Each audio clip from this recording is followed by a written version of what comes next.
y'all, and welcome to Southern Fried Pop Culture. I'm one of your hosts, Mandi Kay. And I'm Kelly Lee. Each week we're going to talk about our experiences of Southern culture through the lens of stories that are set in the South, feature Southern characters, or are Southern flavored in some way. So on this show, our structure comes from our amazing theme song, which was written by our friend Jozi Bentley. So we'll talk about the movie in 3 different sections: Southern culture in general, the bless your heart or problematic moments, and the things we love that tickle us pink.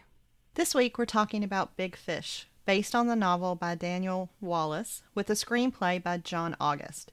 Released in 2003, Big Fish was directed by Tim Burton and stars Ewan McGregor, Albert Finney, and Billy Crudup. The IMDb classifies Big Fish as adventure, drama, fantasy, and the tagline is an adventure as big as life itself. It had big ambitions. That's about the sweetest, most Southern way I know of expressing that, Mandi Kay. Yeah, the interesting thing about this movie, we picked it because it's set in the South. It's set in Alabama, and honestly, if they hadn't told us that, and if they didn't have Southern accents, I'm not sure I would have known. No. That this was a Southern movie. It didn't embody Southernness. It just was effective, the story. Yeah, I agree with that completely. So did you have any Southern culture experience that did resonate with you from this movie? The one thing that I could really come up with was just the idea of telling stories in general. Specifically telling the same stories over and over and over again. Both my papa and my granddaddy did this. They both had this uncanny knack of being able to recall what they were doing on a particular Tuesday in 1955 and what car they were driving, what they ate for breakfast that day. I can't tell you what I ate for breakfast yesterday, so I don't know how they did this, but their entire lives, they could do this over and over and just tell the same stories. So that idea of using stories to tell your own story and to have that story kind of reveal your identity, I guess, was something I experienced through both of my grandparents or grandfathers. Yeah, I think that's true for me too. Well, my dad is a big storyteller, and I noticed that even with my friends who are Southern, like we actually will say, "Oh, tell the peanut butter ball story." And like everybody knows what that means, and kind of get everybody into storytelling mode. But I can sort of associate particular stories that I want told by particular people, and that does kind of feel very Southern to me. Absolutely. Yeah. So I mean that's not a lot of Southern culture experience from this movie for me. So I'm hoping that you saw a little bit more. It was they were small things. Right. So there was one line when they were talking about that big fish. He said, he passed up more $100 reels than any other fish in Alabama. And I was like, that is the most Southern of Southern lines. Yep. That cracked me up. And I don't know which kid actor had this line, but when they were walking to the witch's house, one of them said, "Your mama's a bitch." And whoever that kid was, his Southern accent was perfect. I don't even remember that line. It cracked me up. It wasn't the line, it was just the delivery. But I did notice, though, almost every character in this movie was white. And that is not representative of the population of the South, certainly not of Alabama. Right. So I didn't know what was up with that. And then Edward had this one line where he said it's rude to talk about religion. And that cracked me up because if you go to my hometown, the minute you're introduced to someone, the first question they're going to ask you is, "So where do you go to church?" Yep. Because it's assumed that you do, and knowing where you go tells them like where you live and your socioeconomic status and all that. Right. So I was like, no, that's not my experience of living in the South. And then one thing I thought, this is probably not particularly Southern, but when they were talking about all the photos from weddings and what a big deal that is, my parents are the only people I know who don't have any photos from their wedding at all. Okay. So I've never seen wedding photos. But in most of the Southern homes that I know, those are like up on the wall and it's a big deal. But that's an experience that I don't have. Right. But the one thing that did speak to me in this movie was the freaking soundtrack, which was fantastic. because then we got Lord, I Was Born a Rambling Man and the Allman Brothers, and the music was great all the way throughout, but I felt that they did a good job on the music. No, good. Yeah, I suspected you were going to like the music. I loved it, which is more than I can say for most of the rest of the movie. So you want to bless some hearts?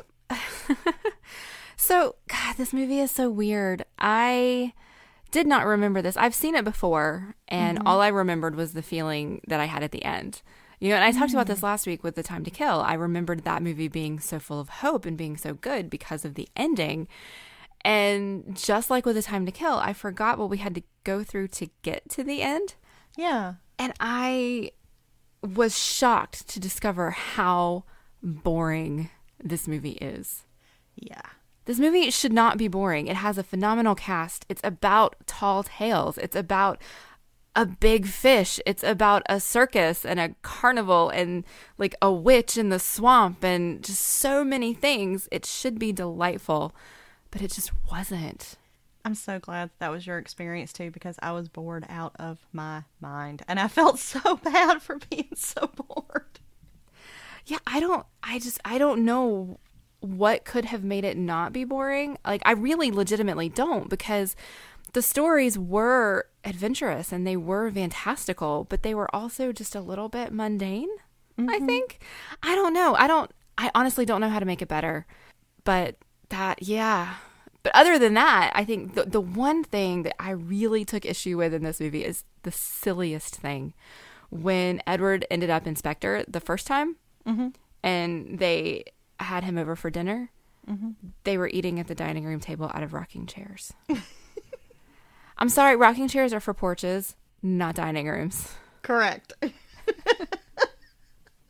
So I was not okay with that. It was very strange and very weird. But yeah. That's all I got. I mean, throughout the course of this movie, there's not a lot there. There's not a lot of meat there, which is, I feel so terrible for saying, but I struggled.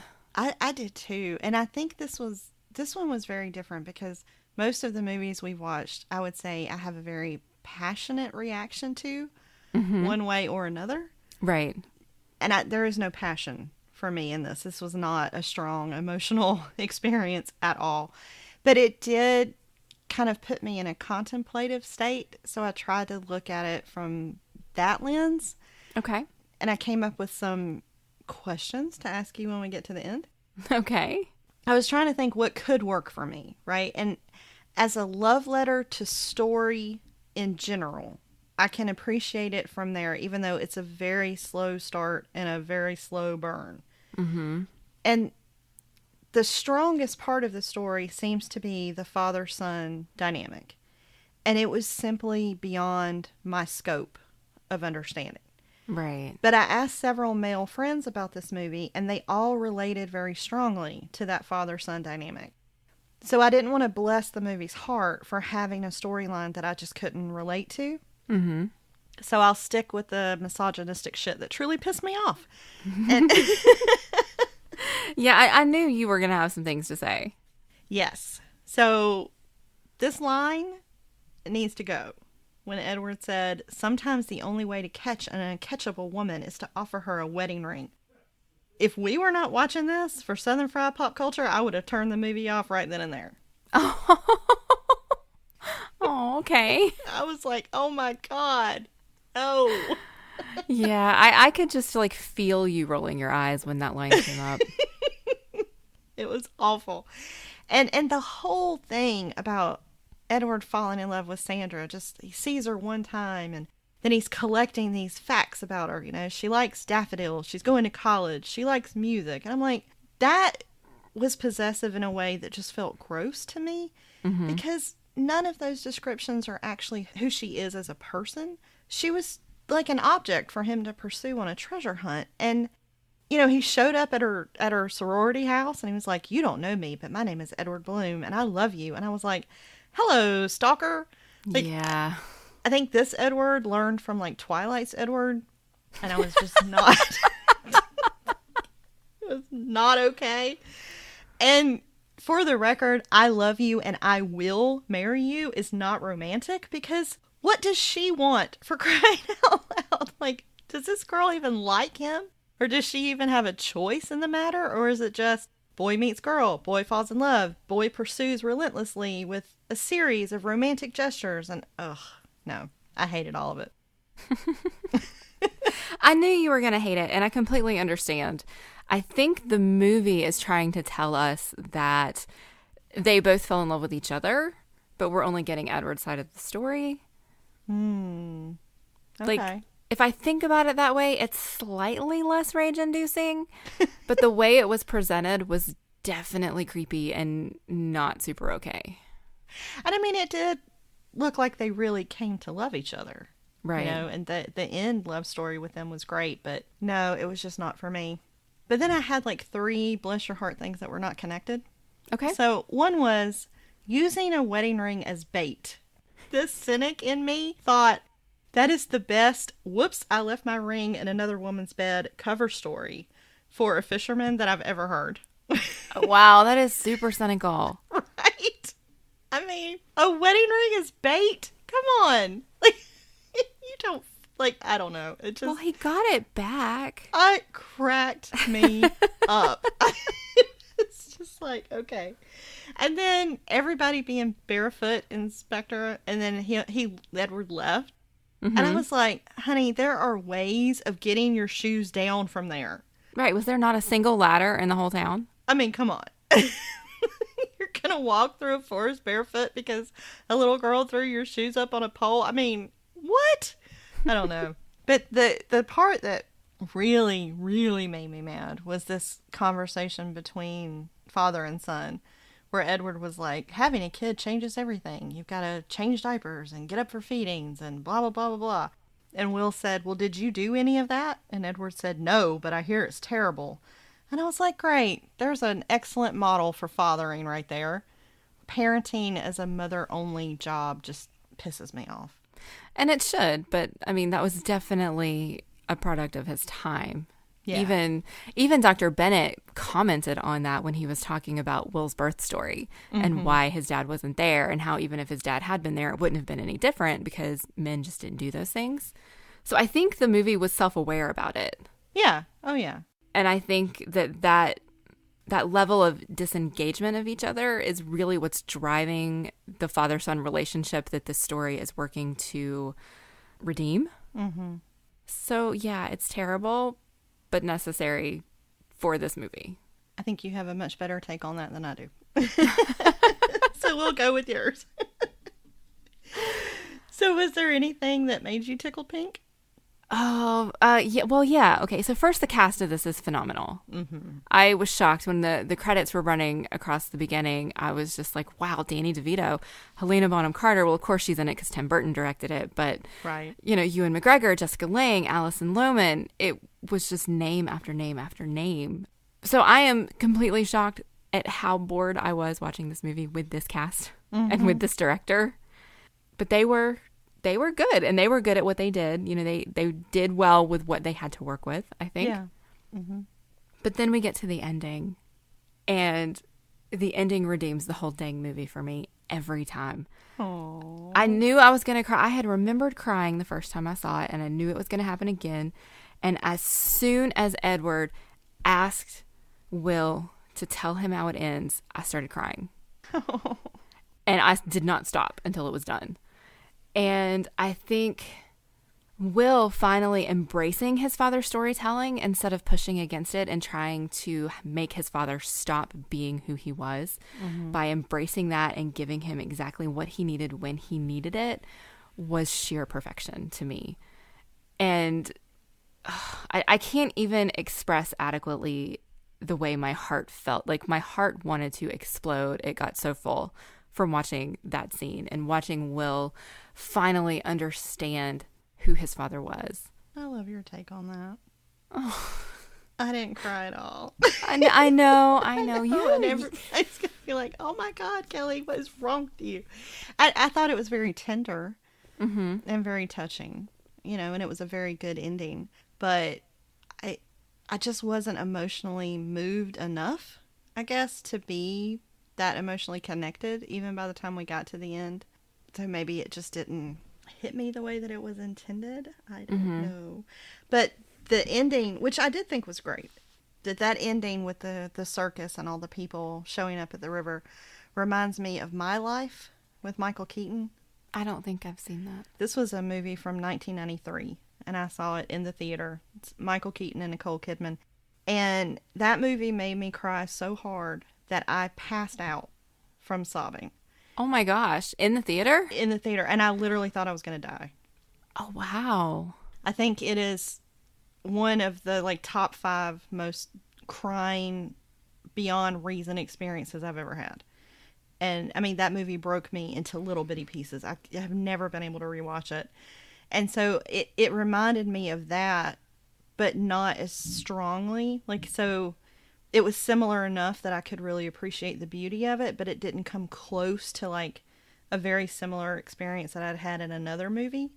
So maybe that also sort of messed up that emotional connection for me. Right. Okay. Well, that's okay. Not everybody has to feel the same way about everything. Yeah. But I'm glad that you love the ending so much and it can leave you full of your hope and happiness, because that's good. Yeah, it did. It left me feeling happy, which was something I had not experienced for the previous 2 hours. So I think coming out of it with that happiness, maybe, I don't know, maybe it's just because it was there despite everything else, and that's just making me react to it even stronger. I don't know, but it's a story. I think it's just because it's family, and family is so important to me, and I love watching families mend, and that's what happened here. Yeah. And it resonates with me so much. Like, for me, it doesn't matter that it was father-son, because it was still parent-child. And it was still family. And it hurt my heart, and then it healed my heart, and it was wonderful. Oh, I love that. That's really great. So while this movie didn't quite do that for you, what about it did tickle you pink? Well, I love the music.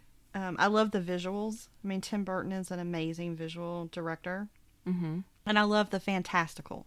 So just the love of fantasy and storytelling definitely tickled me. And the one scene where the thunderstorm like turned into the underwater visit with the mermaid, I thought was beautiful, and I really enjoyed that. And mostly the movie made no sense to me, and the grass and bare feet in Spectre were weird, but when everybody went outside and they were all dancing in the town square and there was music, that made me very happy. Of course it did. But I did get some interesting philosophical ideas from this. And so one of them was from Mr. Calloway being a werewolf. Was Danny DeVito. And I did really enjoy Danny DeVito in this movie. And Edward said, most things you consider evil are simply lonely. And I thought that was a really interesting idea.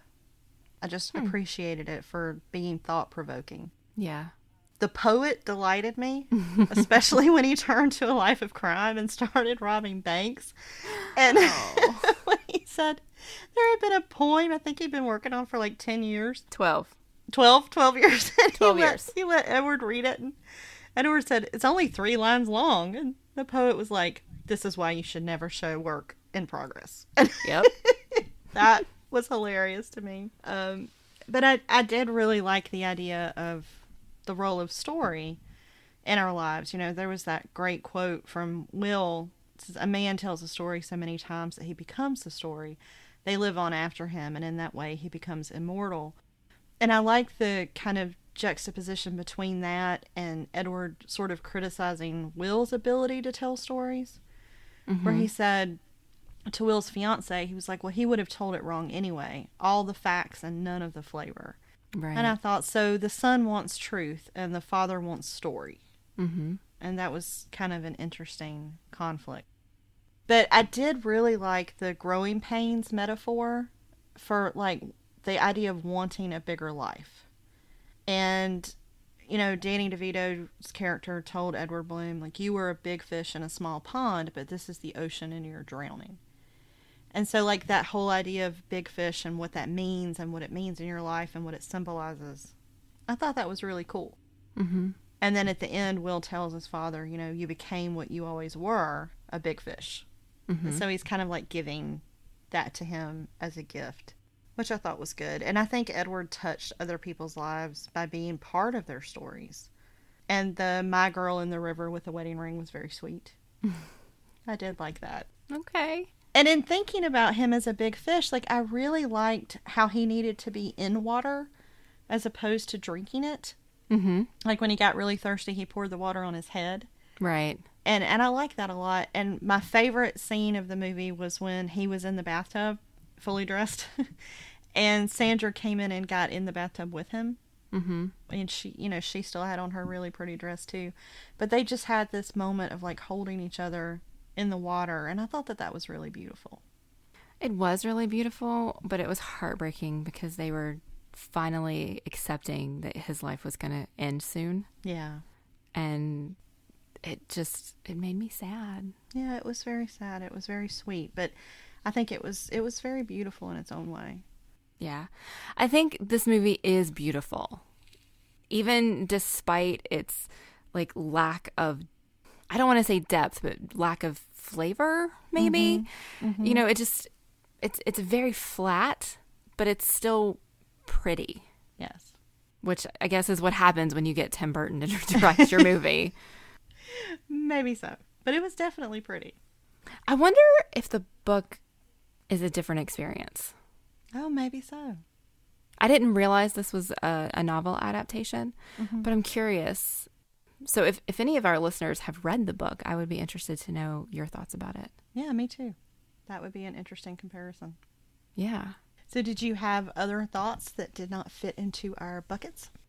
Ewan McGregor's Southern accent sounds a lot like Matthew McConaughey's. Yes, it does. So in the beginning, Ewan McGregor's first lines, we didn't see his face. He was just telling the campfire story. And I was convinced that somehow Matthew McConaughey was in this movie too. But it wasn't him. Nope. Really bizarre. And then you touched on this a little bit in your Tickled Pink section. The dialogue in this movie was written really, really well. Mm-hmm. It was very thoughtful and very insightful, which is not something that you expect in a movie about tall tales. Mm-hmm.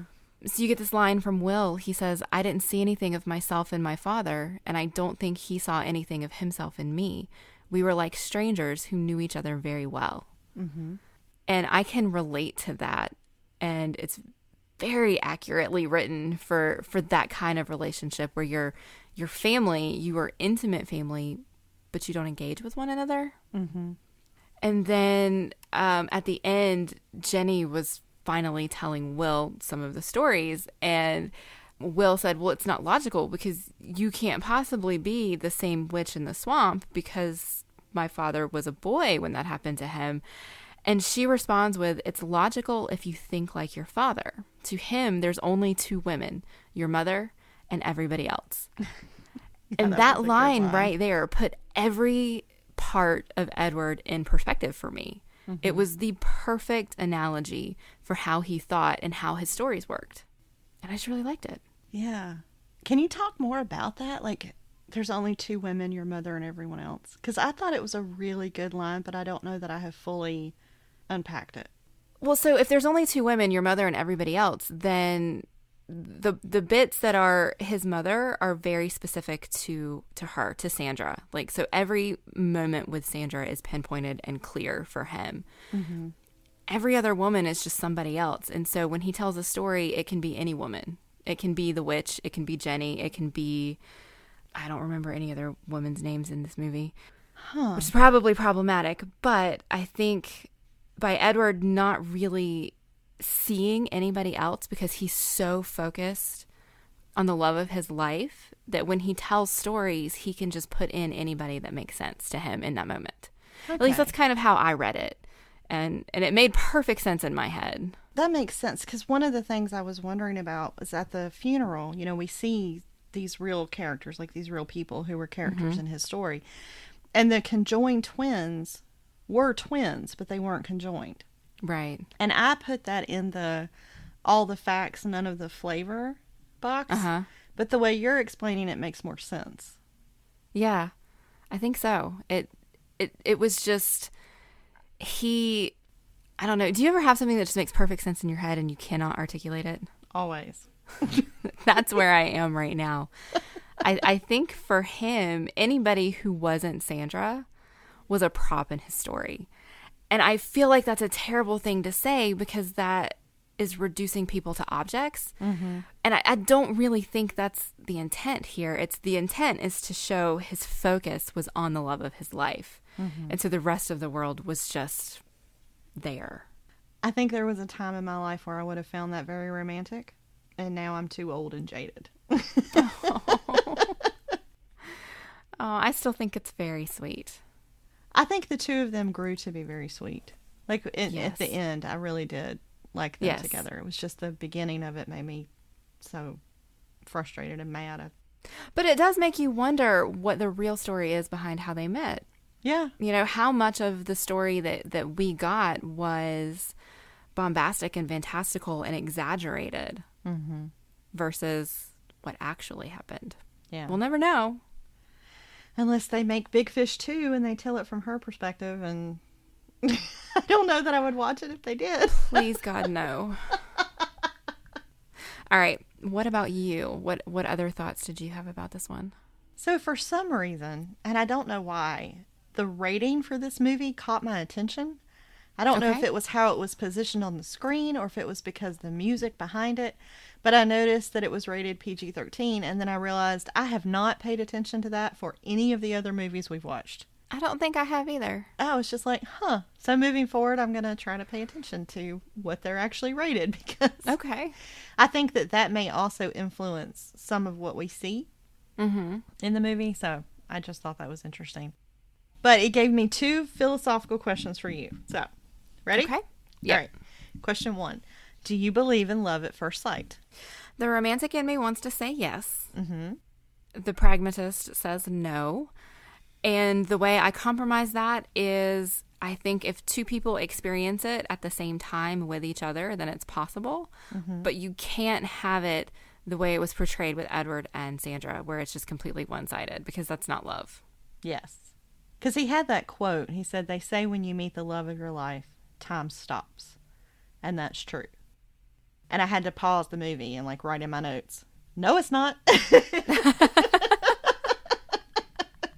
Yeah, no, it's not. It's not at all. I just thought that was very interesting. I think I believe fully and completely in chemistry at first sight, but yes, not love. Right. So, all right, question 2. If you had the chance to see how you would die, would you take it? Is that foreknowledge that you want to have? Part of me says yes and part of me says no. Mm-hmm. Well, I'm on a roll with this, like, not really choosing a side tonight. I think that if I did find out, then I would probably live like Edward did, never afraid that I was going to die, because I knew that couldn't hurt me if I was going to die later. Mm-hmm. And I would be afraid that would make me take some really unnecessary risks. Mm-hmm. On the other hand, I don't think anybody should know how they're going to die. Mm-hmm. It's just interesting to me. It echoed back to a book that I love called Garden Spells by Sarah Edison Allen.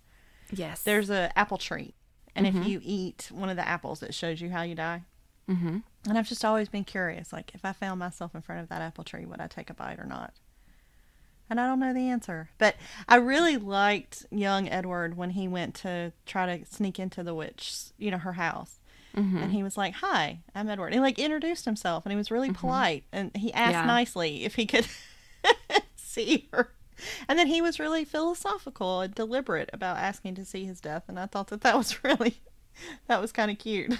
Yeah, this movie was really insightful and thought-provoking. Mm-hmm. I just wish it had held my attention more than it did. Yeah, me too.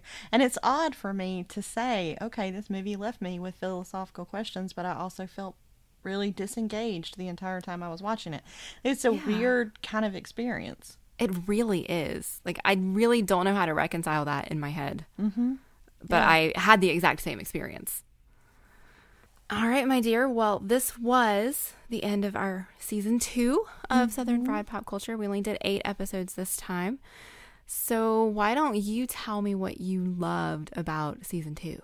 Okay. So my favorite movie this season was Hope Floats, because ideas from this movie have stayed with me, and I can still hear Justin Matisse asking, "What did you start out loving?" And I think that question is going to stick with me for a while. And the love stories in that movie make me melt, and I need more stories that make me feel hopeful. So I just loved it. We all need stories that make us feel hopeful right now. Right? But my favorite Southern Fried Pop Culture episode was actually a tie between Sweet Home Alabama, because that movie delights you so, and it was so much fun talking to you about it, and, believe it or not, Gone with the Wind, because our discussion helped give me closure on a movie that had a strong negative impact on me. Well, good. I'm glad. Yeah. And I'm looking forward to watching more movies that I have not seen when we do season 3. So how about you? What was your favorite part of season 2? Hope Floats was definitely my favorite movie too. Mm-hmm. I mean, how can it not be with Justin Matisse in it? Yeah.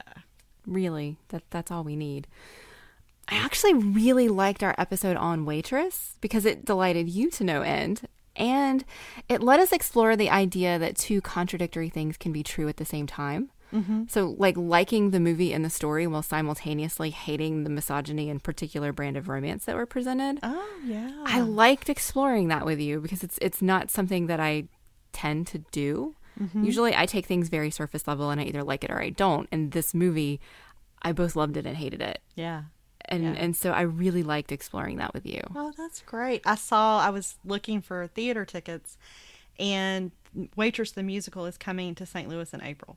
You should go. I'm so excited. I'm going to go. Okay. I think you will really like it. I can't wait to see it. Yeah. So we definitely picked some tough movies for this round. Yes, we did. We really did. And we put them all right together. Yeah. Gone with the Wind, Green Mile, Time to Kill. Yeah. All right together. But it was good. I enjoyed the conversations that we had, and I feel like that we got to explore ourselves a little bit. Yeah. More than we did in season 1. I do too. And I always love talking to you. Oh, I love talking to you too.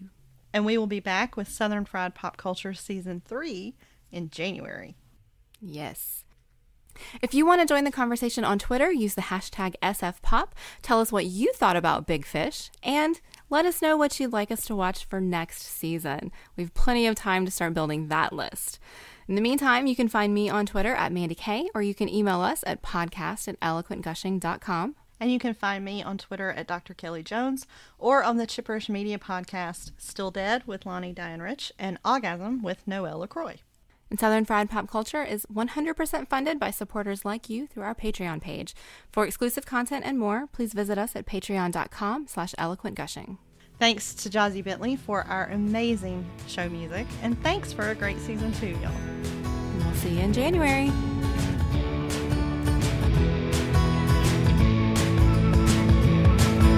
You wanna hear just what I think, but I don't walk around tickle pink. I've got a lot to say about today's modern art.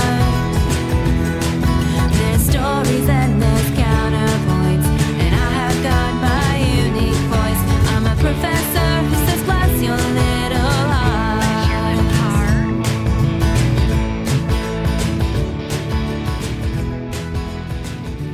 Southern Fried Pop Culture is an Eloquent Gushing production. For more information, please visit eloquentgushing.com or visit us on Twitter at eloquentgushing. So we still want to hear from you, though. If you want to join the conversation on Twitter, you can use the hashtag SFPop. Tell us what you thought about... Shit, what's this movie called? Big Fish. You need to cut that out as an outtake and send that to me. I was about to ask, can I put that at the end as an outtake? You absolutely can. Yes, you can. Wow. Okay.